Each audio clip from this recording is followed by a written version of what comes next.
हे अधिवेशन हे अर्थसंकल्पीय अधिवेशन होतं. एकूणच या अधिवेशनाकडे जर आपण पाहिलं तर पाचवी बहुमत मिळवलेल्या अस्वस्थ सरकारने मांडलेला निरर्थक संकल्प होता. हताश आणि निराशावादी असा अर्थसंकल्प. ज्या ज्या गोष्टी यांनी छापा वाच्यता झालेली नाही, ही अस्वस्थता लपवणारं हे अधिवेशन होतं, अपयश लपवणारं हे अधिवेशन होतं. तेव्हा 100 दिवसात आम्ही काय करणार हा एक त्यांनी संकल्प केला होता. मला वाटतं तो संकल्प आपल्याकडे असेल कारण आपल्याच माध्यमातून तो आम्हाला कळला होता. आता त्यांनी जे म्हटलं होतं की प्रत्येक आराखड्याला 100 दिवसाचे ठोस नियोजन करण्याच्या फडणवीस यांच्या सूचना. किती सूचना कोणत्या आराखड्याला दिली कल्पना नाही. कृषी विभागाने आपल्या आराखड्यातून शेतकरी केंद्रबिंदू ठेवून योजनांची अंमलबजावणी करा. शेतकऱ्यांच्या आत्महत्या तशाच सुरू आहेत. हमी भाव मिळतच नाहीये. हमी भावापेक्षा कमी दराने खरेदी झाली. त्याच्यानंतर ही सगळी खरेदी केंद्र जी काय असतील, कापसाची असतील, सोयाबीनची असतील, ही बंद करण्यात आली. वन विभागाने परदेशी विद्यापीठांना महाराष्ट्रात आकर्षित करण्याचं काय काय होतं. या सगळ्या 100 दिवसातल्या आराखड्यापैकी एकही गोष्ट मला नाही वाटत या अर्थसंकल्पामध्ये त्यांच्या योजना काय नेमकी आहेत याच्याबद्दल बोलण्यात आलं किंवा ठोस काही उपाययोजना करण्यात आली. त्याच्या पलीकडे म्हणजे ही त्यांचा संकल्प जो काही होता करणार तो तर कुठे दिसलेलाच नाहीये. पण 100 दिवसामध्ये काय काय घडलं काल हर्षल यांनी छान लेख लिहिलेलाच आहे. पण एकूण महायुतीचं सरकार सत्तेत आल्यानंतर एक बीडच्या सरपंचांची हत्या झाली. त्याच्यानंतर सोमनाथ सूर्यवंशी यांची हत्या झाली. स्वारगेट बलात्कार प्रकरण झालं. भ्रष्टाचाराचे प्रकरण बाहेर येतात आणि त्याच्याबद्दल कुठेही हे म्हणजे रस्ते मुंबईचा रस्ता घोटाळा आपल्या माध्यमातून सुद्धा हा जनतेसमोर आलेला आहे. म्हणजे संपूर्ण मुंबईमध्ये खोदकाम केलं गेलेलं आहे. मोबिलिटी ऍडव्हान्स तो काय आहे तो दिला गेलाय, कोणाला दिलाय, किती दिलाय, त्याचं पुढे काय झालं याच्याबद्दल बैठक जरूर झाली अध्यक्षांच्या दालनामध्ये. पण त्याचं निष्पन्न काय नेमकं पुढे काय होणार आहे त्याच्यावरती तुम्ही एओडब्ल्यूची चौकशी करणार आहात का? हा भ्रष्टाचाराचा पैसा गेला कुठे, कोणाच्या खिशात गेला, कोणत्या कॉन्ट्रॅक्टरने कॉन्ट्रॅक्ट मिळाली, या सगळ्या गोष्टीबद्दल कुठेही समाधानकारक उत्तर अशी काय महाराष्ट्रातल्या जनतेला मिळाली नाही. बरं, कर्ज माफी करणार होते त्याच्याबद्दल कुठे वाच्यता नाही. लाडक्या बहिणीला 21 रुपये देणार होते त्याच्याबद्दल कुठेही वाच्यता नाही. कधी देणार, काय देणार याच्याबद्दल कुठे काही नाही. उलट लाडक्या बहिणींमध्ये सुद्धा आता वर्गवारी केली जाते, त्यांची कागदपत्र तपासली जाणार. म्हणजे तुम्ही मतं घेताना सरळ जे काय करायचं ते केलं आणि आता माझ्या बहिणींना तुम्ही या तपासणी करणार, तुमची कागदपत्र तपासा, पण त्याच्यापेक्षा नको ती योजना असं म्हणण्याची वेळ या बहिणींवरती येते. तिकडच्या आत्महत्या या सुरूच आहेत.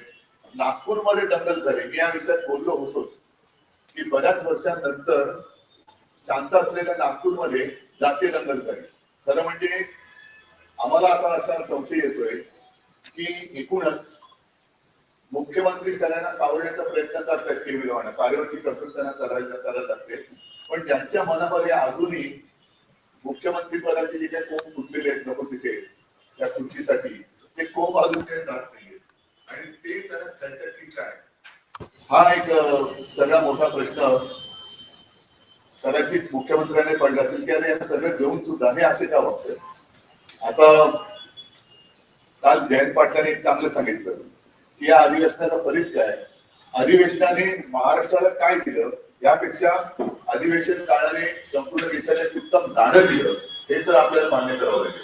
की जे गाणं आज देशातल्या कानाकोपऱ्यात देशातल्या नागरिकाच्या प्रत्येकाच्या कानात आणि प्रत्येकाच्या मुखात गुणगुणलं जाते. ते गाणं काय तुम्हालाही माहिती, तुमच्या मनात ते गाणं आता उलट आहे. हे गाणं एक चांगलं गाणं या अधिवेशन काळामध्ये देशाला मिळालं, राज्याला मिळालं, हे या अधिवेशनाचे फलित मानावं लागेल. आणि जयंत पाटील जे म्हणाले की हे अधिवेशन म्हणजे काय तर कबरीपासून कांगरापर्यंत, बाकी काहीच नाही. तर अशा या अधिवेशन हे असं अधिवेशन घेतलं का गेलं आणि त्याच्यात नेमकं आपण काय दिलं याचा प्रश्न सत्ताधाऱ्यांनी स्वतःला विचारायला पाहिजे. या गोष्टी आपण आपल्या समोर दिसत असताना आणखी एक गोष्ट जी दिसली ती म्हणजे सत्ताधाऱ्यांचा मान. मला नाही वाटत यापूर्वी कधीही गेल्या काही वर्षात किंवा अनेक वर्षात विरोधी पक्षांनी राज्यपालांकडे जाऊन सत्ताधारी त्यांच्या पाचवी बहुमताचा मान कसा दाखवत आहेत आणि आम्हाला काही बोलू कसं दिलं जाते. आमच्या लक्षवेधिकांत भास्करराव जाधवांनी तो तर सरळ सरळ आरोपच केलेला आहे लक्षवेधीबाबत. आणि असं हे अधिवेशन म्हणजे राज्यपालांकडे विरोधी पक्षाला दाद मागायला जावं लागतं.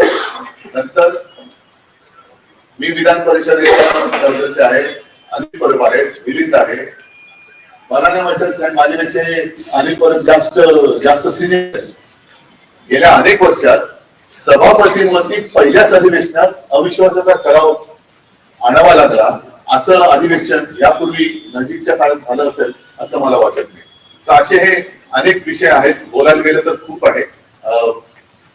ज्या गोष्टी जर का अधिवेशन काळात बोलू दिल्या असत्या आणि त्याच्यावरती उत्तर जर का नीटनेटकेपणाने दिली गेली असती तर आता तुमच्या माध्यमातून जनतेसमोर बोलण्याची मला वेळ आली नसती. बरं, हे झालं महाराष्ट्राच्या अर्थसंकल्पीय अधिवेशन. म्हणजे एका बाजूला जे काय की आपली मराठी म्हणाला खिशात नाही आणा आणि मला बाजीराव म्हणा तशी या सरकारची गत झालेली आहे. वारेमाप घोषणा केल्या गेल्या पण पूर्तता काही नाहीये. म्हणजे काही थापा मारा, जनतेला काही कसे फसवा, जनता आपली भोळी भाबडी आहे, आपल्याला मत देईल, आपल्याला सत्ता देईल आणि सत्तेवरती आल्यानंतर बघू मग दडपशाही करायची, मग वेगवेगळे कायदे आणायचे. सरकारबद्दल कोणी काही बोललं तर त्याला चिरडून टाकायचं. ही दडपशाही जी ब्रिटिशांना सुद्धा जमली नाही ती यांना काय जमणार, यांना जमू शकत नाहीये. आता आणखी एक गोष्ट मला बरं वाटलं जरा की ज्या वेळेला शिवसेनेला म्हणजे शिवसेना एकच आहे, एसएनसी ही शिवसेना मी मानतच नाहीये. एसएनसी हा एक गट आहे, त्याच्यामुळे त्या एसएनसी गटाबद्दल किंवा गद्दार सेनेबद्दल मी काय बोलत नाही. शिवसेनेला जेव्हा मुस्लिम समाजाने मोठ्या प्रमाणात मतदान केलं आणि मुस्लिम समाज हा शिवसेनेवरती विश्वास ठेवून आमच्या सोबत आल्यानंतर यांचे डोळे पांढरे झाले होते आणि त्यांनी लगेच एक आवई उठवली की उद्धव ठाकरेंनी हिंदुत्व सोडलं. मुस्लिम लोकांनी शिवसेनेला मत दिलं, उद्धव ठाकरेंना मत दिलं तर आज सत्ता जिहाद आहे. आता मला एका गोष्टीचं समाधान आहे की इथे जे बोंबलत फिरत होते, जे बुरसटलेले हिंदुत्ववादी आहेत, ज्यांना मी बोगस हिंदुत्ववादी म्हणतोय, त्यांना बरोबर पाचर बसलेली आहे. कारण आता ईदच्या निमित्ताने सौगाते मोदी हा कार्यक्रम भारतीय जनता पक्षाने हाती घेतलेला आहे. 32 का 35 का 36 लाख मुस्लिम कुटुंबियांच्या घरी जवळपास 32,000 कार्यकर्ते हे भारतीय जनता पक्षाचे घरोघरी जाऊन त्यांना सौगाते मोदी हे देणार आहे. हे काही सौगाते मोदी नाहीये, हे सौगाते सत्ता आहे. आणि यांना सत्तेसाठी हे कोणत्याही थराला जाऊ शकतात. त्याचं एक निर्लज्ज उदाहरण आहे. महाराष्ट्राच्या निवडणुकीमध्ये पटेंगे तो कटेंगे हा नारा देणारे आता सौगात म्हणजे भेट द्यायला चाललेले आहे. वर्षभर किंवा आयुष्यभर होळीच्या निमित्ताने मुस्लिम समाजाच्या नावाने शिंगा करायचा आणि निवडणूक आल्यानंतर त्यांना पुरणपोळी द्यायची, असा हा प्रकार आहे. पण याच्यात एक गोष्ट चांगली आहे की आमच्याकडचे जे काय उडाणटप्पू आहेत, ज्याचा उल्लेख अनिल परब यांनी आपल्या विधान परिषदच्या भाषणामध्ये केलाय, ते सुद्धा आता टोपी घालून कशी ती सौगत घेऊन जात आहेत हे मला बघायचंय. एकूणच मी जे 1-2 वेळा बोललेलो आहे की तुम्ही आमच्यावरती हिंदुत्व सोडल्याचा जो आरोप करता तर तो आरोप करण्यापूर्वी तुम्ही तुमच्या झेंड्यावरचा हिरवा रंग काढा. आता त्यांचं हे ढोंग उघडं पडलेलं आहे आणि हिरवा रंगाचं ते काढतच नाहीये. मला फक्त चिंता अशी आहे की मोदीजी जे लोकसभेच्या निवडणुकीत बोलले होते मंगळसूत्र चोरलं जाणार, मंगळसूत्र यांना देणार, आता हिंदूंच्या मंगळसूत्राचे रक्षण कोण करणार? कोणी आहे का हिंदुत्ववादी पक्ष? कोणाचं संरक्षण तुम्ही कोणापासून करणार? आणि हीच भूमिका तुमची कायम राहणार आहे का निवडणुकीपुरती राहणार आहे? जसं महाराष्ट्राच्या जनतेला निवडणुकीच्या पूर्वी विविध आश्वासने दिली, मग ती लाडकी बहीण असेल, शेतकऱ्यांचं वीज बिल माफ असेल, आणखी बऱ्याच शेतकऱ्यांना कर्जमुक्त करू म्हणाले होते, ते त्यांनी सत्ता मिळवली आणि सत्ता मिळवल्यानंतर आम्ही त्या गावचेच नाही. म्हणजे आता मला असं वाटतं की अजित पवारांचं एक भाषण मी ऐकल्यासारखं वाटते की माझ्या कोणत्या भाषणात पीक शेतकऱ्यांच्या कर्जमाफीबद्दल बोललो होतो, अशा पद्धतीची वक्तव्य आहेत. तर तसं ही सौगातची काय आहे, सौगात सत्ता ही बिहार आणि या निवडणुकीपुरतीच राहणार आहे का नंतर सुद्धा राहणार आहे हे सुद्धा भाजपने एकदा जाहीर करावं. आणि मग आता त्यांनी हिंदुत्व सोडलेलं आहे हे अधिकृतपणाने जाहीर करावं. त्याच्याबद्दल माझ्याकडे काही माहिती नाहीये. विषय कसाही असला तरी ज्या विषयाशी माझा संबंध नाही, ज्याच्या माझ्याकडे काही माहिती नाही, त्या विषयात मी बोलत नाही. तुम्ही सौगाते मोदीवरती बोला, सौगाते सत्तेवरती बोला. मोदी के तहत 32 लाख परिवार तक अल्पसंख्यक परिवार तक भारतीय जनता पार्टी पहुंचने की शुरुआत उन्होंने कर दी है, क्या कहना है? अभी जैसे मैंने कहा कि अभी भाजपा ने एक बार ऐलान करना चाहिए कि उन्होंने हिंदुत्व को आखिर छोड़ ही दिया। फिर इतने सालों तक जो हिंदू मुस्लिम उन्होंने लड़ाई और कुछ लोगों की तो जान भी गई, बुलडोजर चलाए गए, तो उनके घर पर ये सौगात लेके कौन जाने वाला है ये भी उन्होंने वो भी जाहिर करना चाहिए।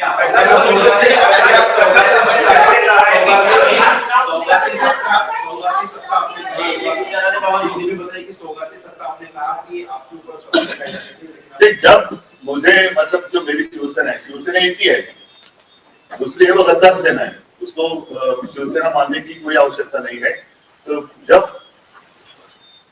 शिवसेना को मुस्लिम समाज ने भारी मतदान किया तब इन्होंने एक ऐसी अफवाह फैलाई कि ये सत्ता जिहाद है। तो अब ये सत्ता है क्या सौगात सत्ता ले तो दूसरा क्या है? ये सत्ता पाने के लिए कुछ भी कर सकते हैं और इसका एक उदाहरण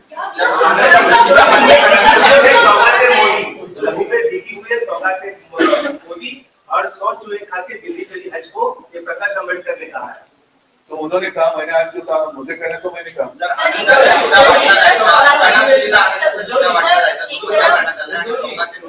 नाही, माझं मत आता असं आहे की आता हनुमान जयंती येते, मग रामनवमी येईल, मग त्यावेळेला भाजपचा बहुसंख्याक सेल असा काही आहे का? जसा अल्पसंख्याक सेल आहे तसा बहुसंख्याक सेल जर असेल तर त्या सेल मध्ये म्हणजे बॅटरीमध्ये काही पॉवर राहिली असेल तर ते काही वाटणार आहेत का? कारण ही भाजपाकडनं भेट जाते, भाजपाकडे जो पैसा आहे त्या पैशातली ही भेट जाते आहे. आणि मग तसं त्यांनी सांगितलं की बैसाखीला हे वाटणार आहेत, चांगली गोष्ट आहे, ईस्टरला वाटणार आहेत, खूप चांगली गोष्ट आहे.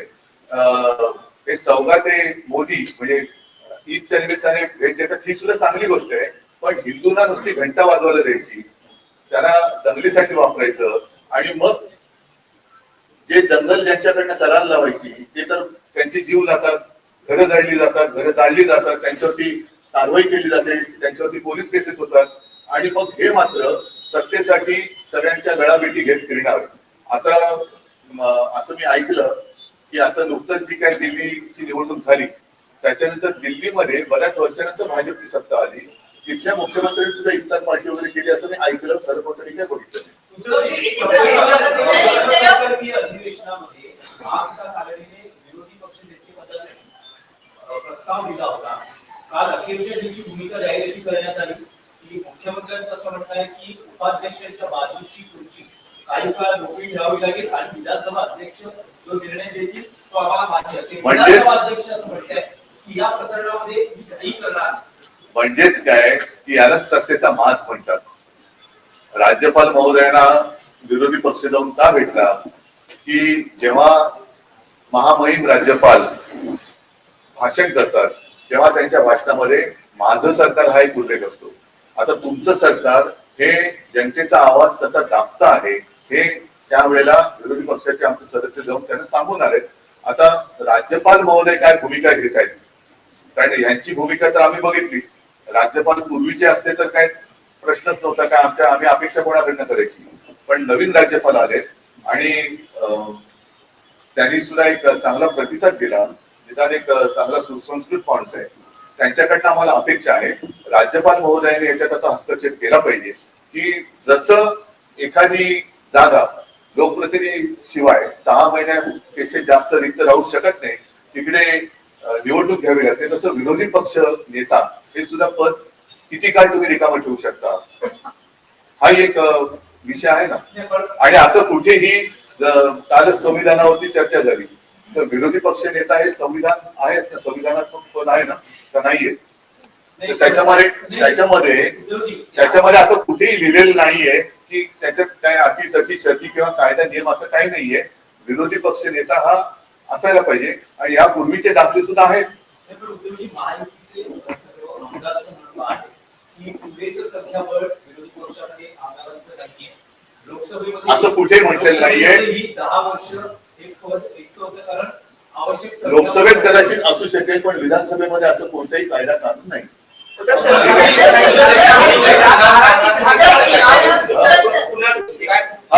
आणि एक मिनिट, जर संख्याबळाचं जर का काही असलं त्यांच्या वेगळ्या संविधानात तर त्यांनी असं लिहून द्यावं.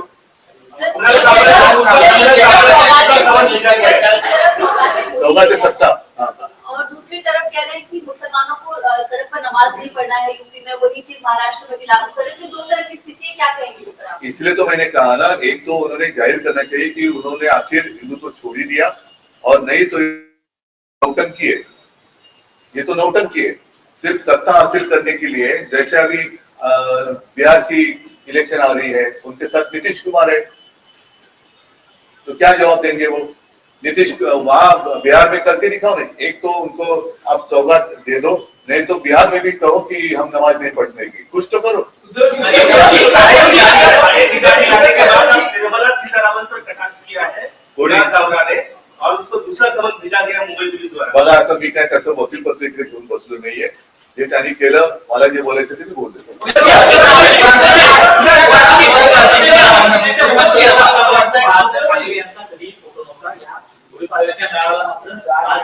सर्वांना बाळासाहेबांच्या नेतृत्वाखाली दुसरा पर्याय नाही हेच त्यातून दिसतंय. आणि जर आता महाराष्ट्र जिंकायचं असेल तसं जसं गेल्या वेळेला या गद्दारांनी सुद्धा बाळासाहेबांचा फोटो वापरला, तसं सगळ्यांनाच बाळासाहेबांचा फोटो वापरण्याखेरीज पर्यायच राहिला. पुढच्या काळात राज्य सरकार कुणाल कामगारांच्या त्या एकूण विलंब विकासामुळे जो काही वाद निर्माण झाला, कदाचित महाराष्ट्रात असे कार्यक्रम सादर करण्यास त्यांना बचाव केला जाऊ शकतो अशा काळात. आणि तसंच जेव्हा ते मुंबईत येतील त्यांना चौकशीला सामोरं जाऊन होऊ शकतं, शिवसेनेच्या कार्यकर्त्यांना त्यांना तोड द्यावं लागू शकतं. तर अशा वेळेस शिवसेना युबीटी कुणाल कामगारांच्या शिवसेना युबीटी नाही, शिवसेना एकच आहे. दुसरी ती गद्दार सेना आहे. मी उघड म्हणतोय ती गद्दारांची सेना आहे. तिला आणि तिकडे जी काही तोडफोड झाली त्याच्यात शिवसेनेची काहीचाही संबंध नाही. ती गद्दार एसनशी सेना आहे. या एसनशी सेनेने या सगळ्या गोष्टी बरं. मुख्यमंत्र्यांनी बचाव कोणाचा केला? ज्याचं नाव नाही घेतलं त्याचं, पण ज्याचं नाव घेतलं त्याच्याबद्दल कोणीच काही म्हटलेलं नाहीये. तर त्याच्यामुळे एसनशी जे काय आहे, एसनशी त्यांनी काय करायचं ते करू, ती गद्दार सेना आहे. पण एसनशीची बदनामी झाली असं जर तुम्हाला वाटत असेल तर याचा अर्थ एसनशी गद्दार आहे.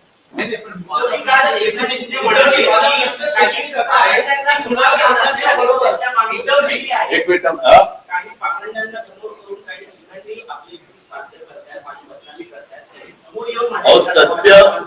सत्य हे सत्यच असतं.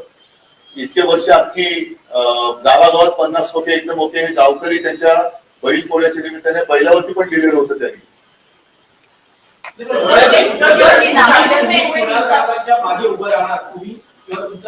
मी आता जे बोललो ते फार महत्वाचं आहे. हे करतील. एक तर हा निरर्थक संकल्प ज्यातनं महाराष्ट्राला काही मिळालेलं नाहीये. स्वतः मी म्हटलं जसं 5वी बहुमत मिळवलेलं अस्वस्थ सरकार आहे.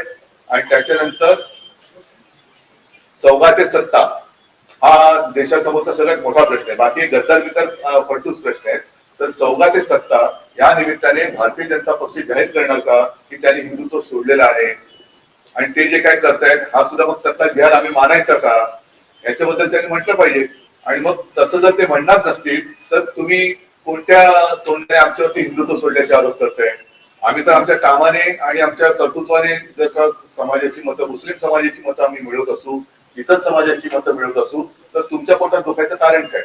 आजपर्यंत तुम्ही धार्मिक विष पेरत आलात आता ज्या धर्मामध्ये तुम्ही विष पेरलं त्या धर्मामध्येच तुम्ही घरोघरी जाऊन अन्न पदार्थ देताय, तर काय तुमचं नेमकं काय, तुम्हाला त्यांना विष द्यायचंय का अन्न द्यायचंय हे तरी तर सांगा.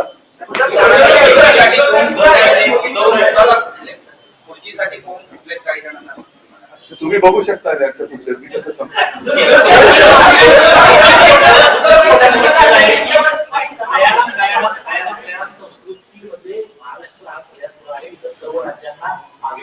हे म्हणूनच आता काय बोलायचं की सुप्रीम कोर्टाचा पूर्ण आदर ठेवून ते खूप चांगली झाडाझडती खूप घेतात, जसं चंद्रचूड साहेब सुद्धा होते. पण नंतर काय झालं तुम्ही बघितलं, त्याच्यामुळे जोपर्यंत निकाल लागत नाही आणि सुप्रीम कोर्ट हे बघतंय, म्हणजे सुप्रीम कोर्ट हे नोंदवतंय, तर माझी विनंती आहे की सुप्रीम कोर्टाने आता लवकरात लवकर आमच्या बाबत सुद्धा तो काय निकाल, कारण निकाल तर लागला पाहिजे, काय असेल तो असेल, सत्याला स्मरून सत्यमेव जयते जे आहे त्यानुसार निकाला लागलाच पाहिजे. आणि सुप्रीम कोर्टाने जर त्याची दखल घेतली असेल आयाराम गयारामची, तर त्या आता आयाराम गयारामची मंदिरं बांधली जात आहेत सत्ता पद देऊन, ही मंदिरं तोडली पाहिजे.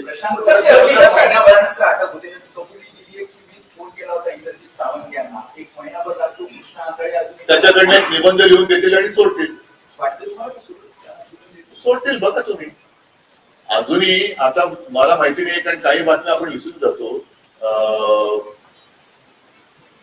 आता असा जर का मी तुम्हाला प्रश्न विचारला पटकन तुम्ही सांगा, कोणत्या शाळेमध्ये त्या चिमुरडीवरती अत्याचार झाला, तर कोणत्या गावातून नक्की नक्की ना आहे ना. म्हणजे एक क्षण तुम्ही पण गोंधळात पडला ना की खरंच बदलापूरचा. आता तुम्ही काय म्हणालात आपटेची शाळा, आपटे कुठे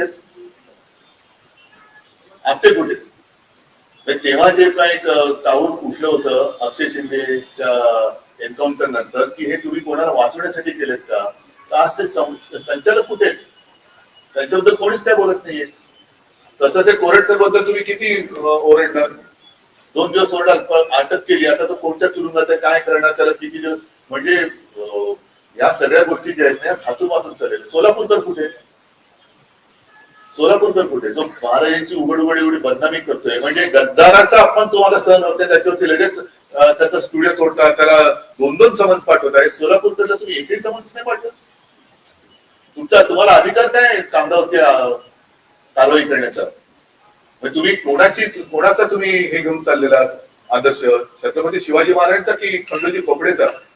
खंडोजी खोपड्याचा कोणी अपमान केला तर तुम्ही ताबडतोब त्याला शिक्षा करणार, आणि आमच्या दैवताचा कोणी अपमान केला तर तुम्ही नुसतं चोर पोलीस देणार. हे जे काय ढोंग आहे ना, हे आता पूर्ण सगळ्यांनी बघितलेलं आहे. त्याच्यामुळे मी परत सांगतोय की प्रचंड बहुमत मिळवलेलं हे अस्वस्थ सरकार आहे. काय छडा लागत नाहीये.